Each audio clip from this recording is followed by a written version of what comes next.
এইভাবে ইলিশ ভাপা খেলে কথা দিচ্ছি গ্যাসের সমস্যা খুব একটা হবে না। নমস্কার, ওয়াচ আগেইন উইথ পিয়ালি ব্লগে স্বাগত।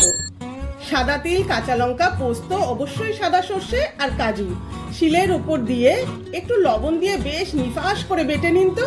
আমার বাবা বলতেন বাটা হবে চন্দন, তবে হবে রন্ধন। 2 চামচ হাঙ্কার আর সর্ষের তেল আর ওই বাটা মশলা একটা পাত্রে ভালো করে মিশিয়ে মাছগুলো ওই মিশ্রণে বেশ করে মাখান দেখি।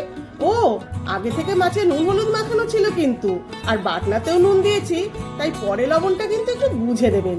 আসলে ইলিশ মাছকে কিন্তু একটু ঘরের বউয়ের মতো যত্ন করতে হয়, তাই না? কর করে ঝাল দেখে 2-4টে কাঁচা লঙ্কা ফেলে দিন।